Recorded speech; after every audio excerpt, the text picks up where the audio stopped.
Live from downtown Macon, this is WGXA News live on YouTube.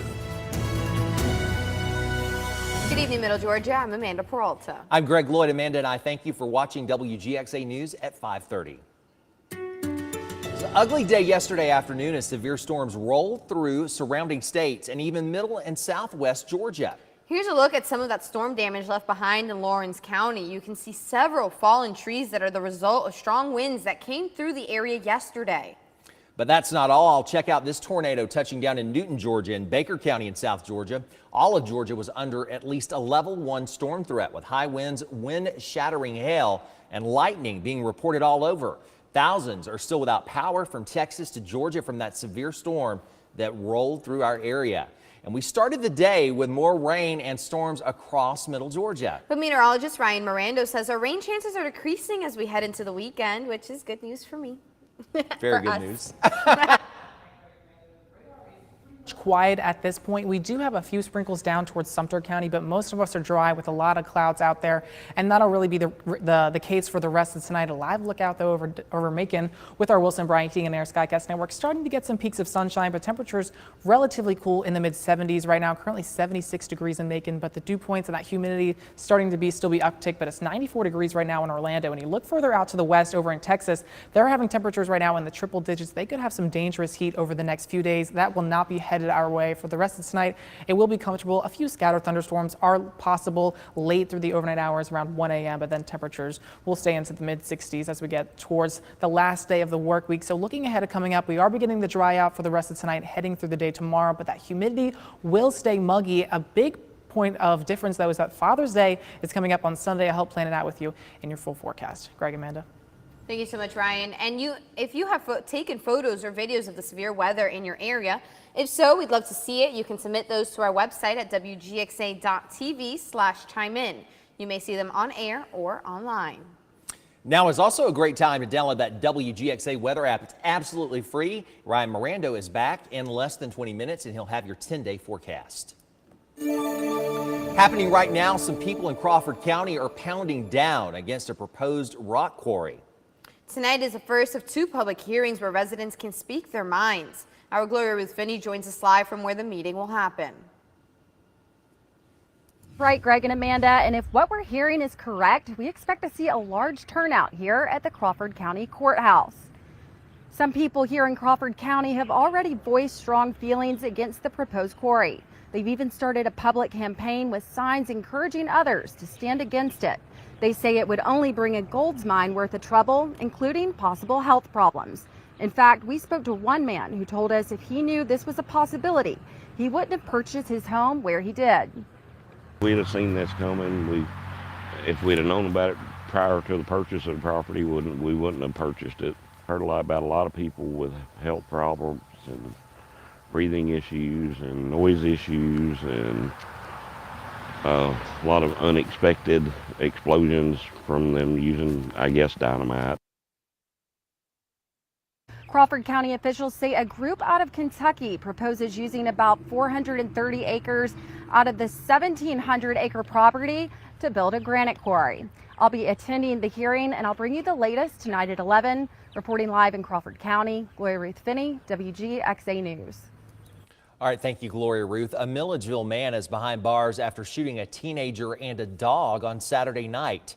Deputies say 2 teens were walking a puppy on Lara Court when several men started shooting at them, hitting one teen in the leg and hitting the dog in the leg and abdomen. Both were taken in for treatment. Deputies found shell casings in the area, and several cars and homes were hit with bullets. Now, 20-year-old Jaquavius James is identified as one of the suspects and was arrested at a home on Anthony Way yesterday.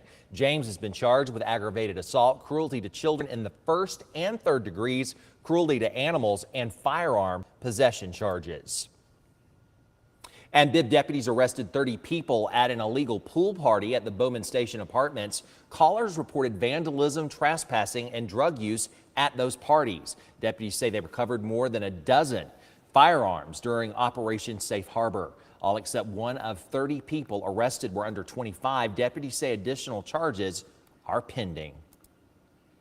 And Bibb deputies say this man is facing burglary charges after he was caught stealing from the Family Dollar on Emory Highway in the early morning hours. They say 60-year-old Oscar Jones threw a brick through the window before grabbing several packages of detergent and fleeing the scene.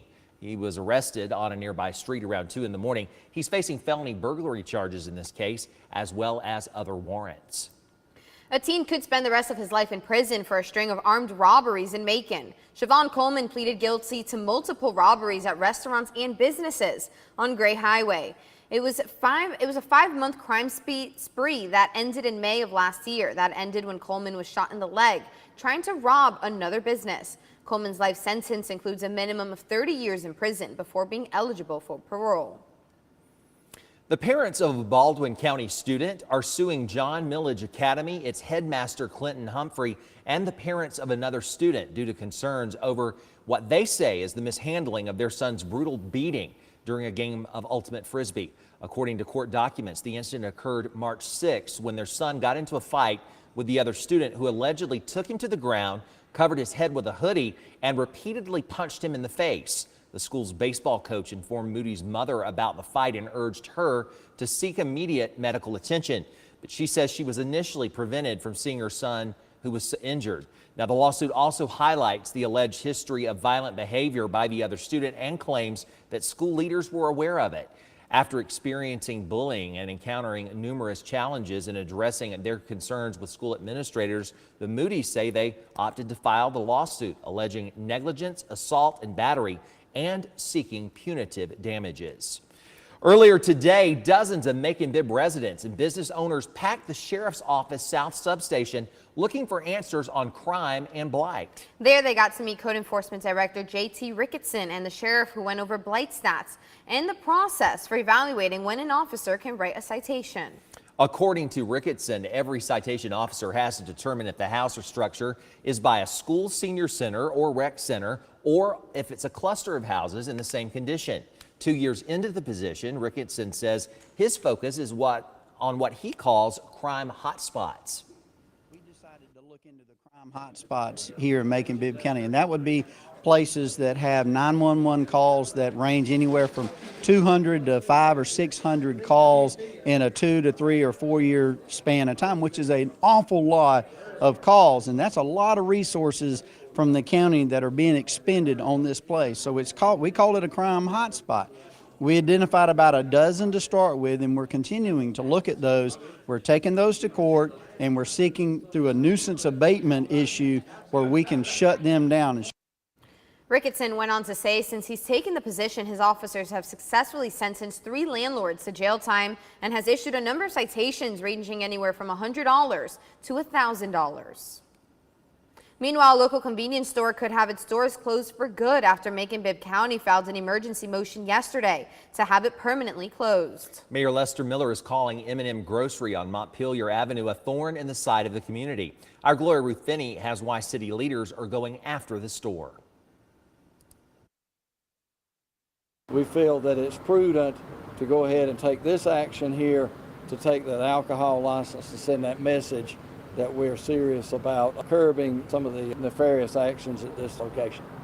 M&M Grocery on Montpelier Avenue in Macon is more than a one-stop shop convenience store. Sheriff David Davis and Mayor Lester Miller say the parking lot is a prominent pickup place for drugs. It's also where numerous shootings have taken place over the years. The premises liability could be argued in court, but now the city says court orders made back in 2022 have not been followed, and the city is asking a judge to shut it down. They have not been complying with all of those conditions. Store owners were ordered to put up signage around the store, which they did, but they're supposed to call police if people loiter for more than 10 minutes. The mayor says they haven't, and he also says the doors have stayed open well past its ordered closure time. The owner has a responsibility to follow that order and to make sure people are not out there. He was specifically instructed to contact the authorities if someone was loitering and would not leave after a period of time, and they have not done so. He says placing an 11 o'clock closure time for other Vice Marts around Macon-Bibb somewhat calms similar situations in those areas. I know a lot of people say, how can you close a store down and crime go down? The mayor says when people regularly hang around a business, they become targets for the people who have it out for them. putting others also at risk. Can you contribute to crime as a store owner? Yes. You can. If you close your eyes knowing that people are doing drugs just outside your door, I think you bear some responsibility there. So certainly you can't wipe your hands and just blame this on crime in general or the sheriff in general or the neighborhood in general. You have to take some responsibility for your own actions, and certainly if there's an order in place, you have to take responsibility for not following the order that the judge placed on you. In the meantime, a judge ordered the store to now start closing at 8 p.m. The city of Warner Robins is doing something about their homelessness problem. Yes, our Brianna Cook spent today finding out about their next steps. She's live now in the studio with more. Greg and Amanda, today city officials and citizens in Warner Robins celebrated what they call Home the Future Homeless Shelter. Welcome to the celebration of a building that will one day serve as a shelter to our fellow citizens who only dream of having a home. The city of Warner Robins is getting their first city-owned homeless shelter. The Warner Robins mayor and council unanimously approved the purchase of 79 Green Street back in January. LaRonda Patrick, Mayor of Warner Robins, says the shelter will help provide change for those experiencing homelessness. The future homeless shelter will be a symbol of hope, love, and most importantly, transformation. Transformation of lives. That's what this initiative is about. This initiative comes after an increase of homeless people in Houston County. Patrick says this is a step in the right direction to help decrease the amount of people on the streets. We can continue to write citations. We can continue to lock them up. We can continue to say, man, it's not safe to shop in Warner Robins anymore. Or we can be the solution. The building will house more than 70 homeless people. Jack Hall, executive director of United to End Homelessness, says they are partnering up with the city to help lend a helping hand to those down on their luck. We can make sure that when homelessness happens to someone, that its occurrence is brief. And the amount of time between falling out of one's life and being picked back up again is reduced. The mayor says the city of Warner Robins and United Way of Middle Georgia plan on entering into a contract to work together to help end the homelessness in the area. Reporting live in studio, Brianna Cook, WGXA News. A 21-year-old driver survived a Dukes of Hazzard style crash in Georgia 2 weeks ago when her car went airborne off a tow truck ramp before it crashed to the ground. Reporter Mackenzie Petrie spoke exclusively with Tanaja Bruton, who recently left the hospital. She did not want to show her face on camera because she's still pretty bruised up after that crash. Very traumatic. When I go to sleep, that's pretty much what I dream about. Like, it just replay over and over. Nobody expected me to make it, not even my family. They didn't expect me to make it at all. Tanaja Bruton was in critical condition for much of her time in the ICU. She says she had at least 4 surgeries for internal injuries. She says she doesn't remember much, but she knows she's blessed to be alive. I'm just grateful that throughout all the surgeries, I'm still here and I'm able to see another day. I thought it was over. I mean, I blacked out.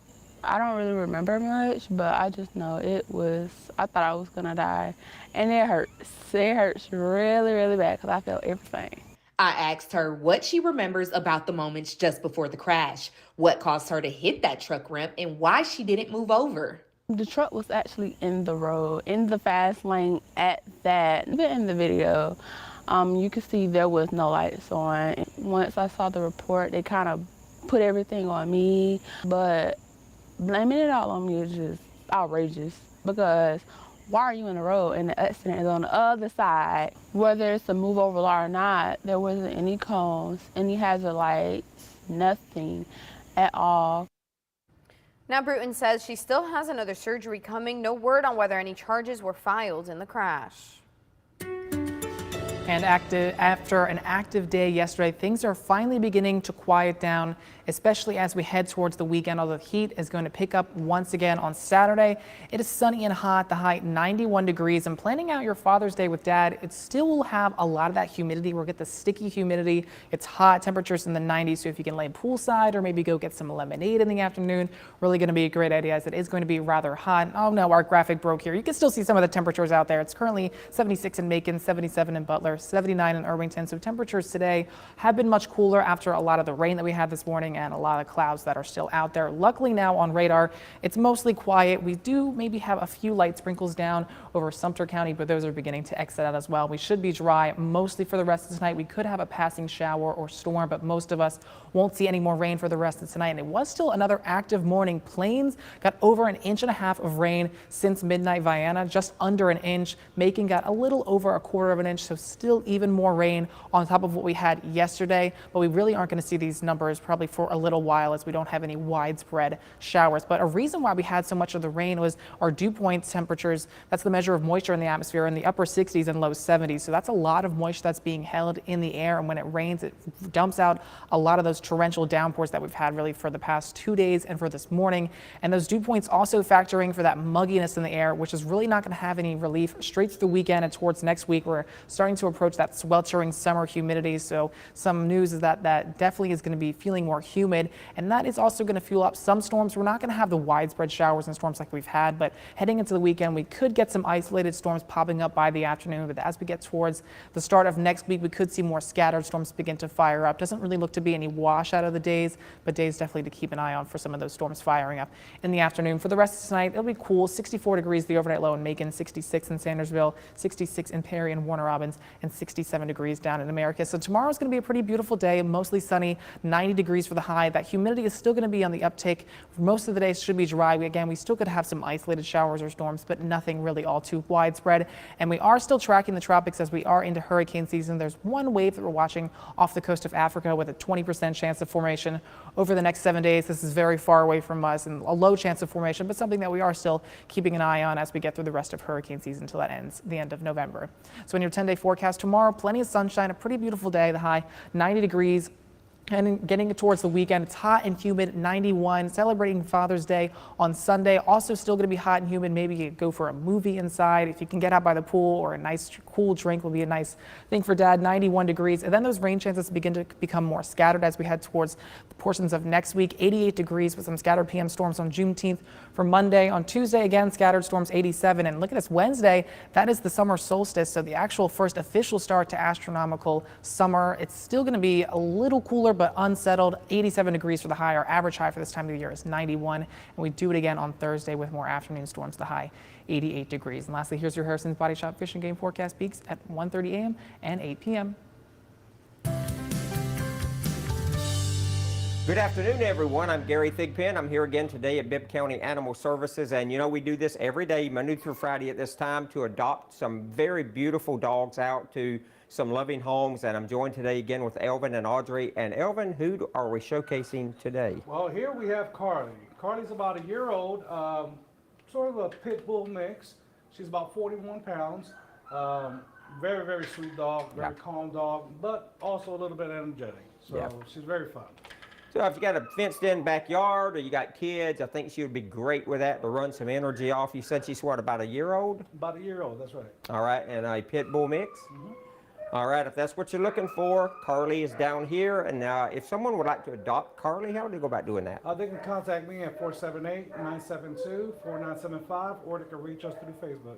All right, guys, let's do that today. Let's find Carly a really good home. She needs that. Thank you so much, Elvin and Audrey.